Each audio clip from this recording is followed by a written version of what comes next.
Səriyə Müslüm qızı Erməni təcavüzünün tanınması İctimai Birliyinin sədri, tədqiqatçı jurnalistdir. Mən Xocalıdan çıxanda çox gənc idim.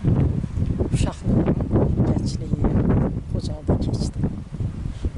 Ta 1992-ci il fevralın 25-dən 26-sına keçən gecə demək olar ki, mən xoşbəxt idim. Amma o gecədən sonra mən nəslimin 51 nəfərini itirdim. Eyni zamanda da aləmin 4 üzvünü itirdim. O üzvlərdən biri də mənim anamdır. Xocalı mənim kədərim, Xocalı mənim göz yaşlarım. Xocalıdan soyqırımdan bəhs eləyən 21 kitab müəllifiyəm. Mənim kitablarım 11 dildə dünyada yayımlanır. Eyni zamanda həm də o kitablarımın motivləri əsasında filmlər çəkdirərək Avropa ölkələrində, Türkiyənin bir çox şəhərlərində, Ankarada, İstanbulda, İzmirdə və digər şəhərlərdə həmin kitablarımın təqdimatlarını keçirdirik. Eyni zamanda o filmlər nümayiş olunur. Azərbaycanın fövqəladə və səlahiyyətli səfirlərin köməyi ilə, dəstəyi ilə Xocalı soyqırımını dünyaya tanıtmağa çalışıram. Həmin zamanlarda da bizim Türk qardaşlarımız yanımızda olur. Ona görə də mən öncədən onlara çox təşəkkür edirəm. Xocalı demək olar ki, dünyada misli görünməmiş bir soyqırıma məruz qaldı. Bayaqlar mənim həmkarım 613 nəfərlidir. Demək olar ki, 613 nəfərinin hər birinin çox ağır, faciəli bir həyat hekayələri var. Və mən də çalışdım ki, 613 nəfərdən 62 uşaqdır. 63 uşağın onlar heç vaxt böyüməyəcəklər əsərini ərsəyə gətirdim. Həmin əsər 8 dildə dünyada yayımlanır. O dillərdən biri də bizim üçün ən əziz və doğma olan Türk dilidir. Anadolu türkçəsidir.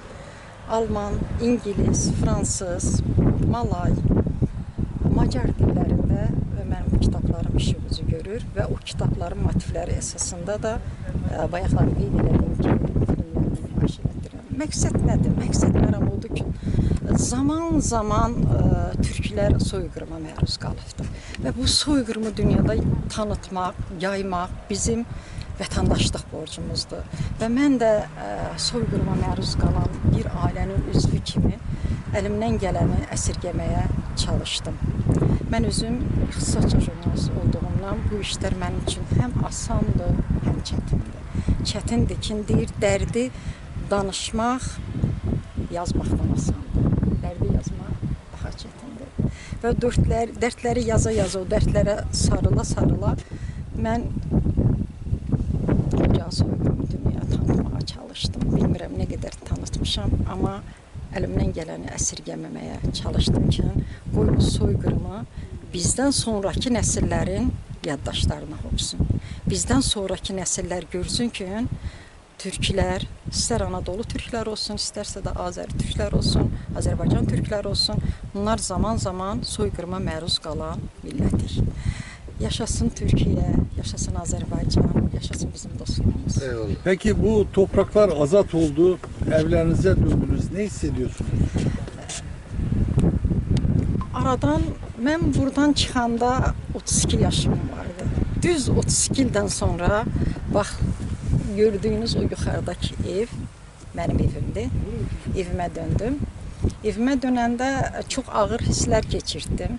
Həm sevindim, həm kədərləndim. Çünki bir vaxtlar o xoşbəxt yaşadığım evdə o ailə üzvlərimdən olan da var idi, olmayan da var idi. Ona görə də mən kədərli hisslər keçirdim.